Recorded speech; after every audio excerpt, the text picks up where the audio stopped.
오늘은 조금 전에 대표님께서 말씀하셨지만은 N2SF 기본 방향에 대해서 9월 9일 날 사이버 서버 및 코리아에서 국정원이 발표를 했었습니다. 그 N2SF의 내용들을 보면 사실 이제 2023년부터 시작을 해서 2024년 초에 이제 그 TFT를 만들어서 4개의 TFT를 만들어서 준비를 했고, 그때는 MLS라고 그랬죠. MLS라고 하다가 이제 작년 1월 달에 드래프트 라인이 나오면서 N2SF라고 이름이 바뀌었었고요. 사실은 이제 저희는 2024년 1월 달에 TF 구성할 때부터 산업계 일원으로 참여를 했었기 때문에 내용들을 좀 미리 알고 있었습니다. 어쨌든 지금 9월 9일 날 발표하기로는 9월 달에 가이드라인 1.0을 발표하겠다고 하는데 9월 달에 나올 수 있을지는 잘 모르겠습니다.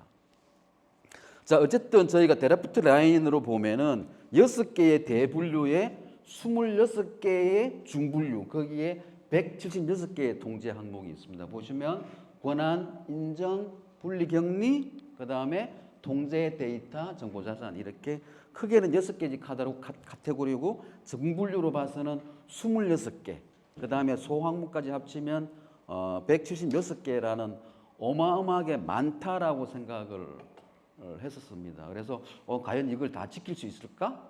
사실 저도 어떤 뜻인지 이해가 안 되는 통제 항목들이 존재를 하고 있습니다. 그리고 이제 많이 이야기하는 것들이 그러면 제로 트러스트는 뭐고 N2SF는 뭐고 RMF는 뭐냐라는 이야기들을 하시는 분들이 많아요. 그래서 N2SF는 가이드라고 이야기한다고 그러면 제로 트러스트는 사실 빵법론이라고 이야기를 합니다. 어떤 빵법으로 N2SF를 구현할 거냐고 이야기를 하고 있는 거고요. 좀 특이하게 KRMF라는 게 따로 있습니다. 이 KRMF라는 거는 그 17개 분야인데 그 중에 물리 관리가 들어가 있습니다. 물리 관리를 빼고 순수하게 기술적인 분야만 보면 7개 항목으로 되어 있고요. 전체 통제 항목은 자그마치 761개입니다. 이게 이제 국방 쪽에 쓰다 보니까 굉장히 많아졌는데 이게 나온 이유가 뭐냐면은 한국이 뭐 미국 전투기 뭐를 사겠다, 뭐 F-35를 사겠다 하니까 야, 한국이 보안이 약해서 F-35 관련 기술이 다 나갈 수 있으니까 우리가 쓰고 있는 RMF 통제 항목을 가져다 써라. 그걸 지켜달라고 해서 만들어진 건데 실제 내용들을 보면 비슷비슷합니다. RMF도 6개 분류 항목, 제로 트러스트 6개, RMF는 이제 7개 분야인 거고요. 이렇게 해서 현재는 이 공공이라든지 국가기관 쪽에 N2SF는 적용하고 되어 있는데 결국은 이 N2SF 법이 금융이나 민간이나 국방으로 다 전파가 될 거라고 예상을 하고 있습니다. 그래서 보시면 9월 9일 날 이제 국정원에서 발표한 자료들을 보면은 9월 달에 보안 가이드라인 N2SF 국가망보안체계 가이드라인 1.0을 내놓겠다라고 하고 그 다음에 시범 사업을 확대 추진하겠다.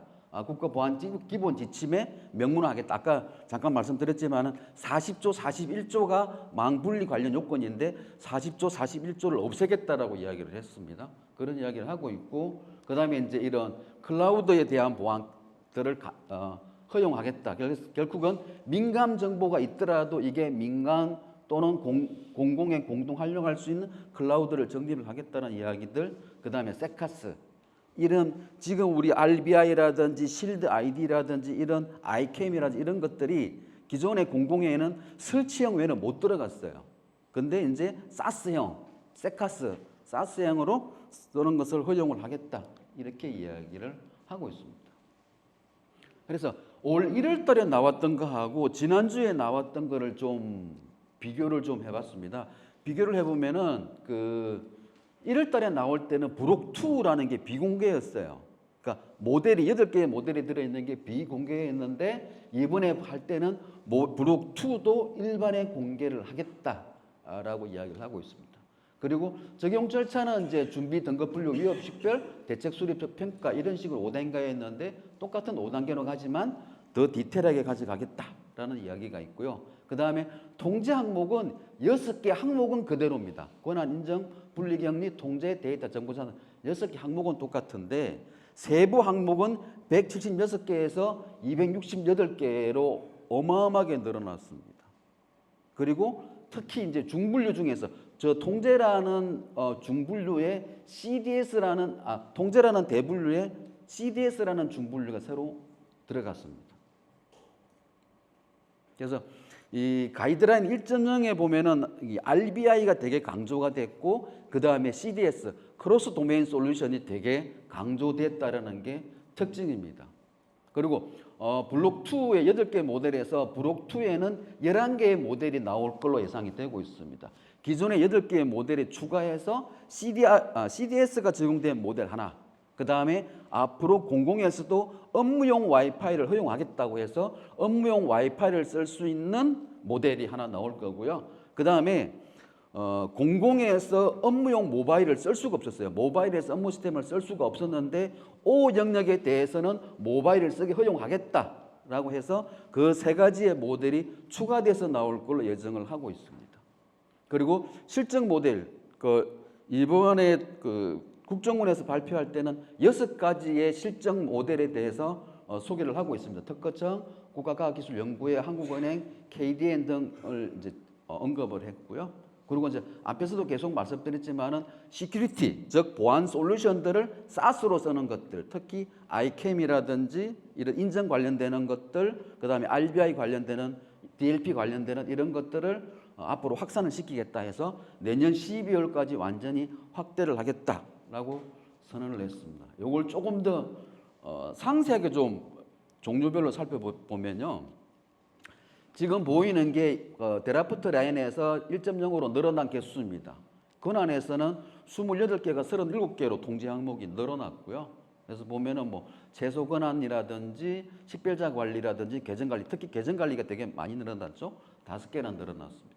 그리고 인증 쪽이 또 굉장히 많이 늘어났습니다. 38개에서 56개로 늘어났는데 뭐 다중 요소 외부 연계는 중요하지가 않은데, 기존에는 식별이 있었거든요.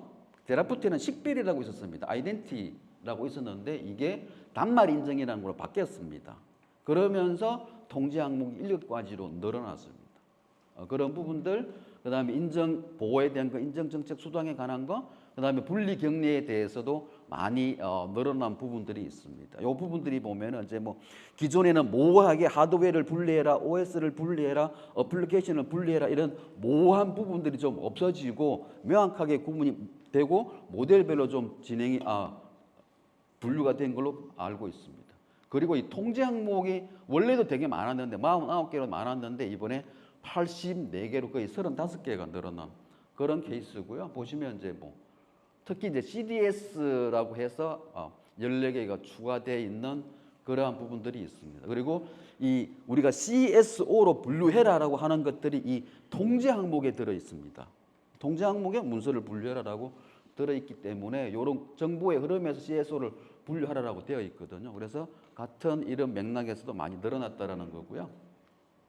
데이터 쪽에서는 기존에는 암호 기술 적용이라고 되어 있었는데 이게 암호 모듈 사용으로 바뀌었습니다. 암호 모듈 사용으로 바뀌어서 그 DRM을 쓰라라는 걸로 이제 그렇게 정의가 돼서 바뀌었다라는 거고요. 그 다음에 정보 자산의 앞에서 잠깐 말씀드렸지만은 그런 런타임 뭐 보험을 구성한다는 이런 것들이 정보 시스템 구성 요소가 해당하도록 되어져 있습니다. 자, 브록2 이제 허용한다고 하니까 브록2 내용을 좀 넣어봤습니다. 브록2에는 8개의 모델이 있다고 말씀을 드렸습니다. 첫 번째는 내부망에서 인터넷 단말기의 효율성 제고인데 이게 뭐냐면은 기존에는 인터넷 단말기에서 오피스를 못 썼어요. 한글을 못 썼습니다. 이제는 인터넷 단말기에서 오피스 한글 써도 되고 내부 문서 써도 된다라는 이야기입니다. 단 O 등급의 문서만, S나 C 문서를 제외하고 O 등급의 문서는 인터넷 단말기에서도 생성할 수 있다라고 하는 거고 생성해서 내부의 타 영역으로 전송 가능하다라는 겁니다. C나 S로 O 영역의 문서를 넣을 수 있다라는 거고요. 두 번째는 이제 업무 환경, 내부의 업무 단말에서 생성형 AI를 쓸 수 있다라는 거고요. 단 이때 생성형 AI에 전달되는 문서나 데이터는 O 등급이어야 된다라는 거고요. 그 다음에 또 하나는 내부 업무망에서 외부 클라우드 뭐 M365라든지 구글 워크스페이스라든지 뭐 이런 것들을 쓸 수 있다, 써도 된다라고 하는 거고, 역시 조건은 같습니다. 올라갈 때 5등급의 문서만 업로드가 돼야 된다라는 게 주요 내용이고요. 그다음에 이거 다 합쳐서 결국은 업무 단말에서 타 인터넷 쓸 때도 마찬가지입니다.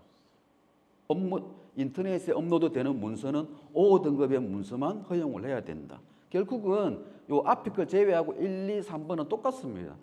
내부에서 인터넷 쓰는 거고요. 그때 5등급, 즉 등급을 분류해서 문서를 업로드해라라는 거고요. 그 다음에 공공 데이터의 외부 융합. 요거 이제 뭐 DPG 허브의 뭐 그런 쪽인데 저희랑은 조금 상관이 없었던 거고, 어쨌든 공공 데이터를 외부에 있는 LLM에 연동을 해서 뭔가 새로운 서비스나 새로운 데이터를 창출하자라고 하는 거고요. 그래서 요거는 뒤에 모델이 따로 나와 있습니다. 지금 그 디지털 플랫폼 위원회에서 요거를 구축을 하고 있는 걸로 알고 있고요. 그 다음에 또 하나는 뭐냐면 연구용 단말에서 신기술을 쓸 때, 즉 연구용 단말에서 인터넷을 쓸 때도 마찬가지로 인터넷에 올라가는 데이터는 5등급만 올라가라. 결국은 5등급만 올라가라는 그런 이야기고요. 그 다음에 개발 환경의 편의성이라는 게 하나가 있습니다. 이건 뭐냐면 크게는 케이스가 두 가지가 있어요. 원격에서 사회에서 내부에 있는 개발 시스템, 운영 시스템은 안 됩니다. 내부에 있는 개발 시스템을 접속할 때 어떻게 해야 된다라는 거고, 두 번째는 개발 단말에서 외부에 있는 인터넷 쓸 때 두 가지 케이스가 존재를 하고 있습니다. 역시 5등급의 문서만 올라갈 수 있어야 된다는 거고, 그럴 때 원격에서 내부로 들어올 때는 이 원격 단말기도 S에 준하는 보안을 지켜야 된다는 겁니다. 그리고 이제 클라우드 기반의 문서 보안 통제에 대해서는 이 SaaS에 있는 문서 통제 시스템을 쓸 수는 있지만 그것들에 대해서 보안 관리를 해야 된다라는 거죠. 외부에 있는 온북이라든지 원격 단말이라든지 모바일 단말에서 내부로 들어올 때 보안을 강화를 해야 된다. 그런 언급이 있었고요.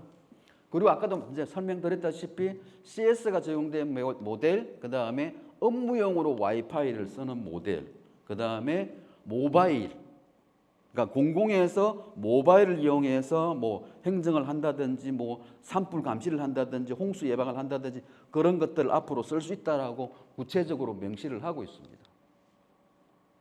그리고 이제 앞에서도 잠깐 설명드렸지만 CDS 크로스 도메인 솔루션이라는 거에 대해서 굉장히 자세하게 언급을 하고 있고 이야기를 하고 있습니다.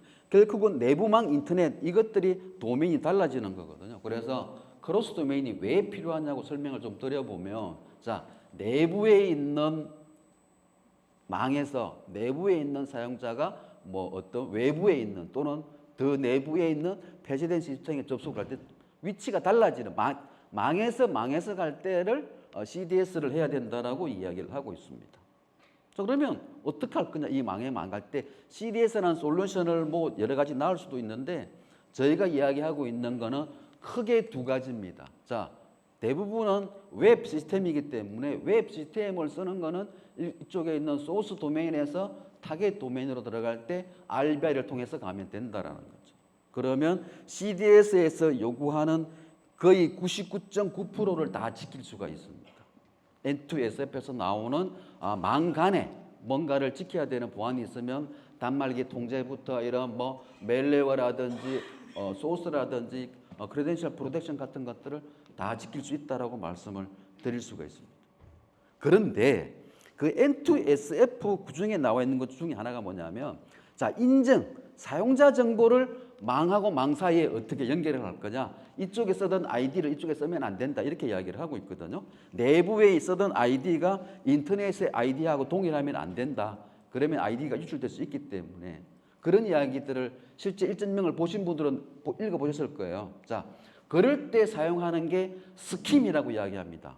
SCIM. 이게 시스템 포 크로스 도메인 아이덴티티 매니지먼트 시스템입니다. 원래 이런 제품이 있고 이런 기술이 있어요.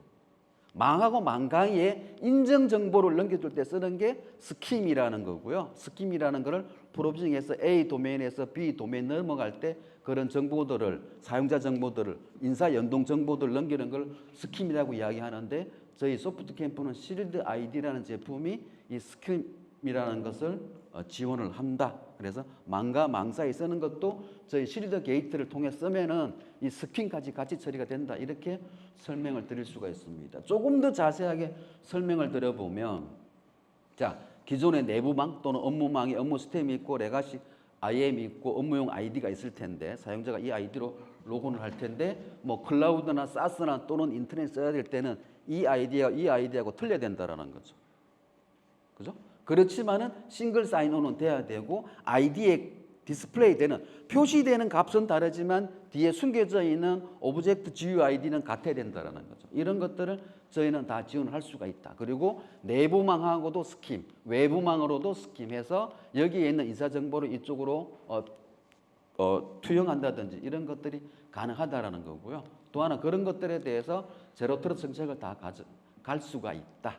그리고 저희는 이제 내부에서 가지고 올 수 있는 그런 정보도 AD를 쓴다든지, 뭐 LDAP을 쓴다든지, 인사DB를 쓴다든지, 또는 공공이나 금융 쪽에는 타사의 그 ICAM이나 IAM을 쓰는 경우도 있을 거예요. 그런 경우에도 인사 연동을 저희가 다 해서 아이덴티티를 다 연결해서 이쪽 사스 쪽으로 다 프로비징해서 싱글 사인온까지 다 제공을 해드릴 수 있다. 이렇게 설명을 드릴 수가 있습니다.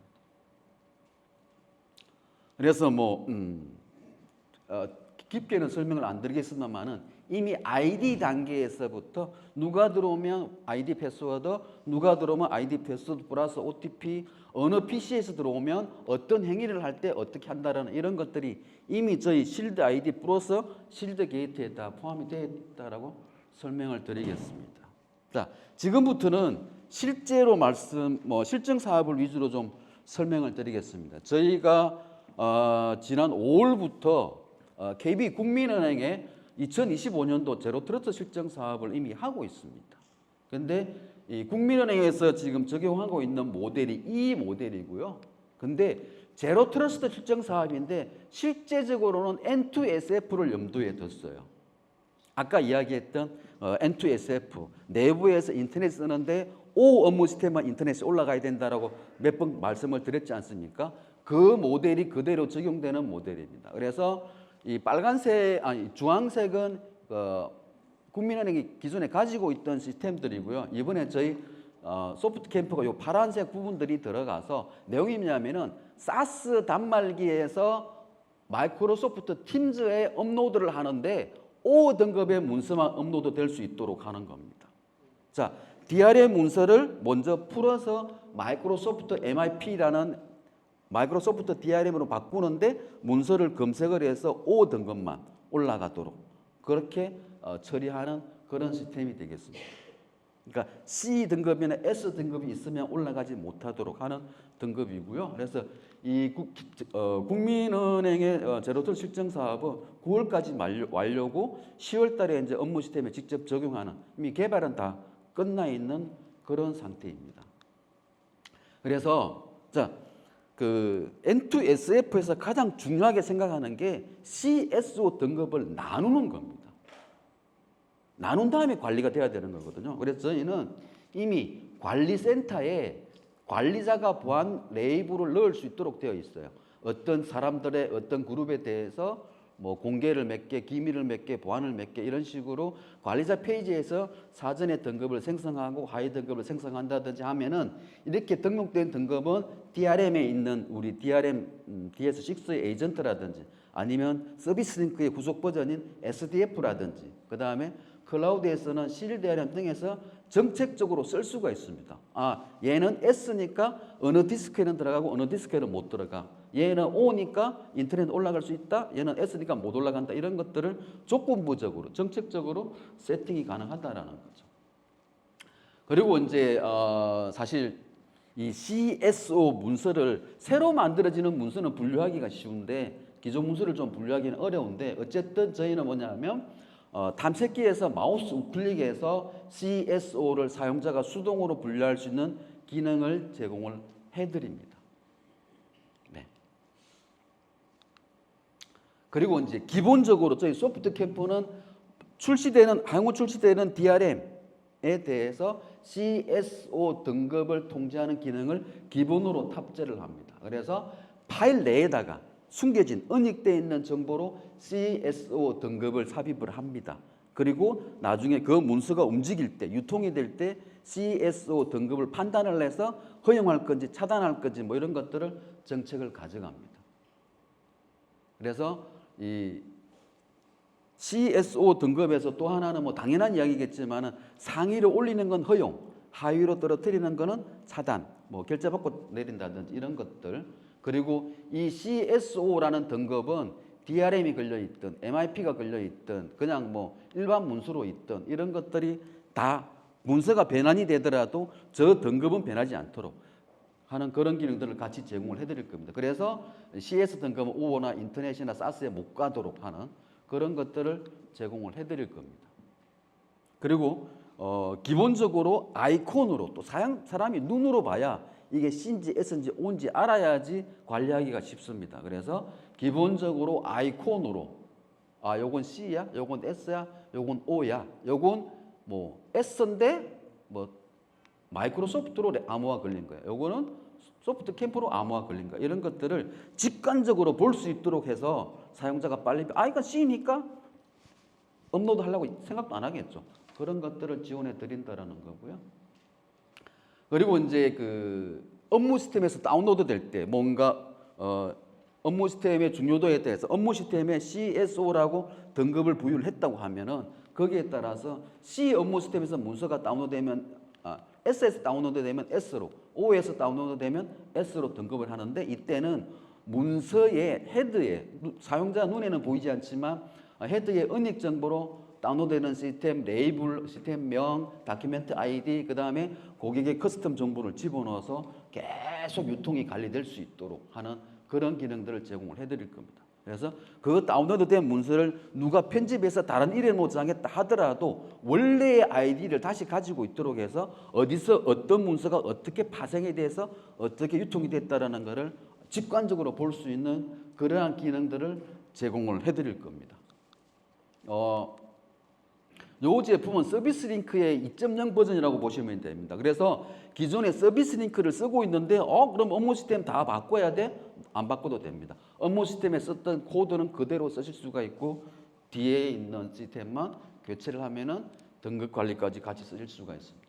자, 그러면 등급을 나눠서 어디다 쓸 거야? 아까 N2SF 통제 항목이 268개인데 네가 협박하냐? 이게 아니라는 거죠. 실제적으로 풀어보자라는 거죠. 자, 사용자에 따라서 A라는 부서에서 만들면 S, B라는 부서에서 만들면 O, 또는 업무 시스템별로 아까 기밀 업무에서 다운로드되면 C, 개인정보가 있으면 S 이런 거죠. 그리고 이제 문서의 그 분류에 따라서 이 문서를 검색해 보니까 개인정보가 들어있어. 이 문서를 검색해 보니까 관리자가 사전에 정의해 놓은 정규식이나 패턴이나 키워드가 들어있어. 키워드가 들어있네 S, 키워드가 없네 O 이런 것들이 가능하다라는 거죠. 이래야지만이 CSO 관리가 되고 N2SF 통제 항목이 적용될 수 있다라는 거죠. 또는 단말기에 따라서 자 C 문서를 뭐 예를 들어서 인터넷 단말기에서 열라고 한다? 안 열려야 되겠죠.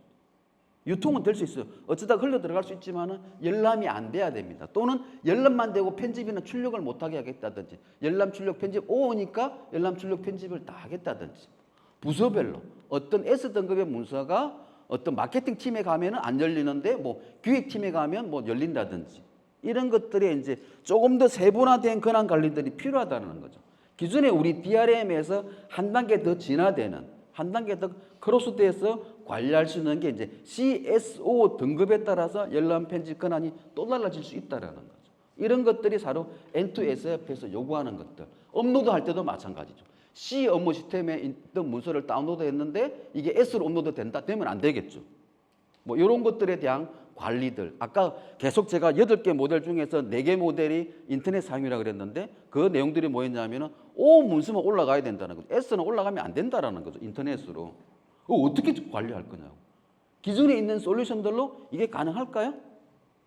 소프트 캠프는 가능하게 하겠다라는 거예요. CSO 등급을 분류해드리고 그 분류된 거를 가지고 저희 실드 게이트를 쓴다든지 실드 DRM 쓴다든지 하면은 그 정책적으로 이런 것들이 관리가 된다라고 말씀을 드리고 있는 겁니다. 근데 우리는 이 고객은 소프트캠프 기존에 DRM도 안 쓰고 있어요. 서비스 링크도 안 쓰고 있어. 뭐 업무도 뭐 DRM도 뭐 이래서 뭐 타사 걸 쓰고 있어요. 또는 아예 안 쓰고 있거나. 그건 우리는 어떻게 해야 돼? 야, 우리 업무 시스템 다 바꿔야 돼? 200개나 되는데 그걸 뭐를 API를 다 사가지고 바꿔야 돼? 그럴 필요 없다라는 겁니다. 저희 실드 게이트라는 RBI, 리모트 브라우저 아이솔레이션 기능을 쓰면은 우리가 다 해드리겠다라는 거지. 업무 시스템을 실드 게이트를 통해 쓰라는 거죠. 인터넷만 실드 게이트를 통해 쓰라는 보장 없습니다. 업무 시스템도 웹으로 되어 있으면 실드 게이트를 통해 쓸 수가 있어요. 그 실드 게이트를 쓰면은 우리가 분류해 주는 거 다 해드리겠다는 거죠. 다운로드 될 때 CSO 넣어주고 업로드 될 때 검사해서 통과 안 시키겠다라는 거. 이런 기능들을 해주겠다라는 거. 야, 그러면 업로드 다운로드 되는 거는 좋아. 야, 그러면은 기밀 문서는 기밀 폴더에 들어가야 되고 일반 문서는 일반 폴더에 들어가야 되고 민감은 민감 폴더에 들어가야 되는데 그건 어떡할래? 그것도 해드리겠다라는 거예요. 어떤 뭐 인터넷이든 UR이든 예를 들어서 네이버 메일에서 파일을 다운로드하면은 민감 폴더에 뭐 구글에서 다운로드하면은 구글 그냥 일반 폴더에 뭐 C 루트 폴더에 뭐 이런 식으로 관리자가 사전에 세팅해 놓은 CSO가 있으면 그 CSO에 따라서 저장소도 CSO로 나눠 주겠다라는 거예요. 다운로드, 업로드 다 마찬가지라는 거죠. 예를 들어서 관리자가 세팅을 해 놓으면 네이버 메일에다가 내가 개인 네이버 메일에다가 문서를 첨부하려고 하는데 첨부하기 버튼을 누르면 내 PC가 안 보이는 거예요. 항상 요것만 보이는 또는 이것만 보이는 거예요. 그럼 내부에 있는 이 문서는 유출을 못 하겠죠. 뭐 그런 식의 관리들이 다 가능하다라는 거죠. 그것만 되냐? 아니죠. 또 DLP 기능들. 그렇게 업로드되는 문서들, 누군가가 챗GPT, 그러니까 같은 O 등급의 문서를 하더라도 챗GPT에 업로드 하는데 있으면은 본문에 검색을 해서 뭔가 키워드가 있으면 업로드를 차단해 주겠다. 실드 게이트에서. 그 다음에 입력하는 글자들. 생성형 AI에 뭐 개인정보가 입력이 안 됐으면 좋겠다. 생성형 AI에 개인정보가 입력되면 차단하는 기능을 이미 저희들은 구현이 되어 있습니다. 사용자가 복사 붙여넣기도 차단이 되고 뭐 파일을 업로드해도 차단이 되고 이런 기능들을 이미 제공을 해드리고 있습니다. 자, 그러다 보니까 아까 대표님도 잠깐 하셨는데 이번에 국정원에서 6개의 실적 모델을 발표를 했는데 그 중에 4개가 저희를 하고 있는 겁니다. 이미 아까 설명드렸던 특허청, 그 다음에 국가과학기술연구회 이미 저희가 실증에 참여해서 실드 게이트를 적용을 하고 있습니다. 자, 먼저 특허청 모델을 말씀을 드리겠습니다. 특허청 모델은 하이브리드 방식입니다. 저희는 앞으로 이 방식을 적극적으로 제안을 드리고자 합니다. 왜냐하면 이 RBI 전체가 내부에 들어갈 수는 있는데 그러면 하드웨어, 비싼 하드웨어가 필요하다든지 뭐 성능 문제가 나온다든지 하기 때문에 저희는 이번에 특허청에 들어가는 모델은 요 인정관리, 정책관리, 이력관리, 차단 기능은 내부에 들어갑니다. 딱 서버 한 대만 들어가면 됩니다. 이거 뭐 사용자가 100명이든 1000명이든 물론 사용자가 10,000명, 10만 명 넘으면 좀 달라지겠지만 일반적으로 그냥 32코어짜리 16코어짜리 서버 그냥 한 대만 들어가면 됩니다. 그리고 나머지 정말로 그 비디오 스트리밍으로 바꿔주는 서버는 네이버 클라우드에 지금 올라가 있고요. 저희 이제 이것도 지금 파트너사가 구축을 하고 있습니다.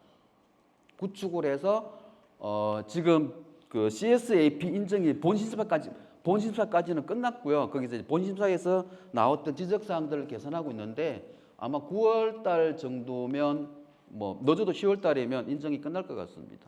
그러면 요 모델들로 기본으로 가져가려고 하는 거고 특허청에 올해 안에 요 모델로 구축을 할 겁니다. 기본 한 100유저 정도 지금 구축할 예정이고요. 아까도 잠깐 이야기했지만 특허청에서 가장 많이 쓰는 게 위포입니다. 위포. 국제 지식 재산권 검색 사이트입니다. 해외에서 이미 특허로 등록되어 있는 게 있는지 없는지를 검색해 보는 이런 사이트들, 그 다음에 AI 쓰는 거, 그 다음에 인터넷 쓰는 것들. 그래서 말씀드렸지만 이제 생성형 AI의 프롬프트 로깅하는 거, 프롬프트 내에 텍스트 검사하는 기능들, 첨부 파일 내 검사 기능들, URL 필터하는 거, 그 다음에 사용자 로그 기능들 이런 것들을 특허청에 들어가는 모델입니다. 그래서 웬만한 공공기관에 대해서는 이 모델로 적용을 하시면 내부 기관 전산망에서 인터넷을 안전하게 쓸 수 있다라는 겁니다. 자, 두 번째, 국가과학기술연구회의 모델이 반대입니다. 재택이나 인터넷망에서 내부 업무 시스템을 쓰는 겁니다. 그래서 재택에 있는 개인 PC라든지 또는 가지고 나간 온북이라든지 이 상태에서 내부에 설치되어 있는 실드 게이트를 통해서 내부의 업무 시스템을 쓰는 그런 구조입니다. 그러니까 이 방법도 이번에 저희가 적용할 거고요. 저희가 VPN은 필요 없다라고 말씀을 드렸는데 아직까지 이 기관에서 VPN을 쓰고 들어갈 건지 안 쓰고 들어갈 건지에 대해서 판단을 못했어요. 저희는 이렇게 들어갈 때는 IAP라는 별도의 프로토콜 쓰기 때문에 VPN은 필요는 없습니다. 그래서 이것들은 한번 말씀드려줄 필요가 있는 게 뭐냐면 VPN을 통과하면 속도가 상당히 느려집니다. 특히 이 RBI 이런 같은 실시간으로 동영상으로 봐야 되는 이런 것들은 VPN 속도가 상당히 느려집니다. 그래서 저희는 VPN을 안 써도 보안에는 관계없다라는 거고요. 그 다음에 이 온북을 들고 내부에 들어와서 연결할 때도 내부에 있는 O의 인터넷망에서 S망을 접속할 수 있는, 그래서 외부에 있는 O망, 내부에 있는 O망에서 S망에 있는 업무 시스템을 사용하도록 하는 이런 것들에 대한 모델을 이번에 실증 사업으로 참여를 해서 올해 안에 구축 완료를 목표를 하고 있습니다. 그다음에 아까 대표님도 잠깐 말씀했지만 IITP는 저희랑 관계, 여기는 그냥 DLP만 들어갑니다. 네트워크 DLP라는 거 들어가기 때문에 저희랑 관계가 없고요. 한전 KDN에서 그 K20P 한전에 있는 에너지 기업들만 쓸 수 있는 프라이빗한 클라우드가 있습니다. 한전 KDN 나주에 거기에 저희 실드 게이트를 올려서 이 기관들이 그 에너지 기관들이 외부에 있는 AI나 인터넷을 쓸 수 있도록 하는 요 그림인데요. 되게 재밌는 걸 제가 보여드리겠습니다.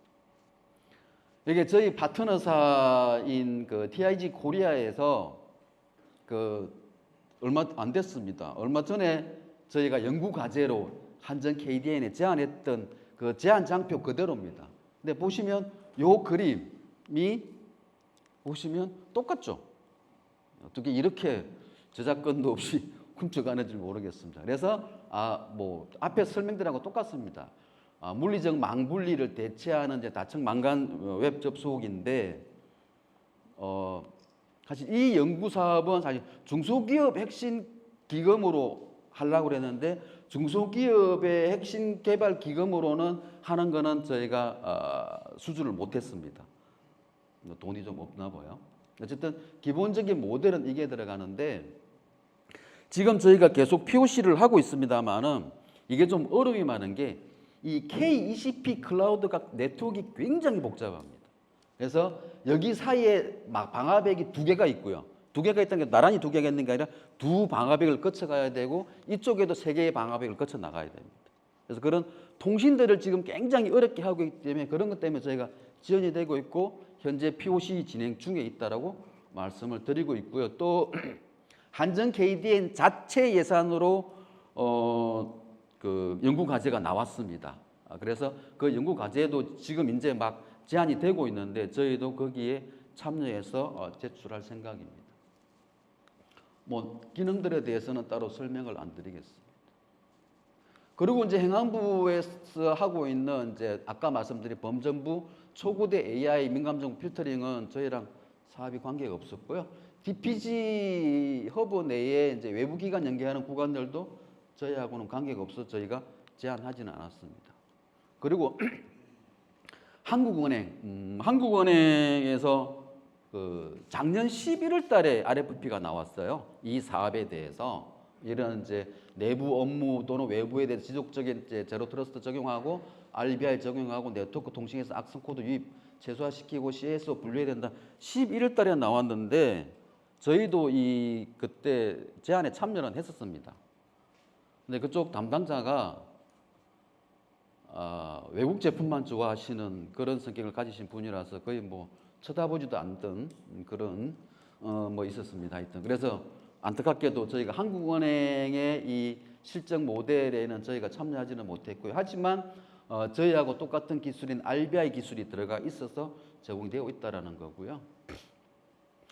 그 다음에 이제 지금 아까 말씀드린 CSAP 인증을 받아야 되는데 사스를 쓰려고 하면은 아직까지 중등급, 하등급에 대해서 보안 기준이 명확하게 되지 있지 않습니다. 그래서 이게 아마 명확하게 하겠다고 계속 말만 하고 있는데 이게 지금 3년째입니다. 중분류, 하분류에 대해서 등급 보안 기준을 개선하고 민간 클라우드에 확대하겠다고 이야기하고 있는데 2년째 그러고 있네요. 그리고 아까도 잠깐 말씀드린 것지만은 민감 정보도 이제 공용 클라우드에 쓸 수 있도록 하겠다라는 거고요. 그 다음에 GPU 지원하겠다 그런 이야기가 있었습니다. 그리고 이제 정부 웹사이트에 이런 확장 프로그램들, 플러그인들 설치되지 않고도 하도록 하겠다라고 이제 일반 브라우저를 쓸 수 있도록 하겠다고 이야기를 하고 있습니다. 아까도 계속 말씀을 드리고 있지만은 이제 클라우드에 있는 APT, 클라우드에 있는 IAM, 아까 저희가 말씀드렸던 실드 아이디나 IKM이 되겠습니다. 이런 것들, 그 다음에 클라우드에 있는 RBI 등 사스 서비스를 공공기관이 쓸 수 있도록 확산하겠다. 언제까지? 내년 12월까지 확산하겠다고 선언을 했고요. 그 다음에 모바일에 대해서 5등급은 국가 재난 상황이나 안전 현장 등에서 스마트폰으로 빠르게 접근할 수 있도록 이런 것들을 제공을 하겠다라는 겁니다. 그래서 모바일 가상화 없이 바로 모바일 앱으로 구축하도록 하겠다라는 거고, 업무용 와이파이 쓸 수 있게 청사 내에서 업무용 와이파이 쓸 수 있게 허용하겠다라는 거고요. 그 다음에 이제 국정원에서는 설계나 보안 대책을 지원하겠다는 거고, 기관의 산업계에서는 이런 것들을 좀 개발해주고 시범사업에 참여해달라 이런 이야기인데 되게 어렵죠. 그리고 특히 공공기관이나 금융기관에 하시는 분들 되게 요즘 고객들이 까칠해져 가지고 요구하는 사항들이 되게 많습니다. 그래서 드래프트 가이드라인도 마찬가지고 앞으로 정식 가이드라인 나오면은 268가지에 대해서 그 268가지 요구하는 사항들이 소프트 캠프에 어느 제품으로 가능한지, 어떻게 왜 가능한지, 또 정말 안 되면 안 된다고 아예 표시를 이렇게 해드리겠습니다.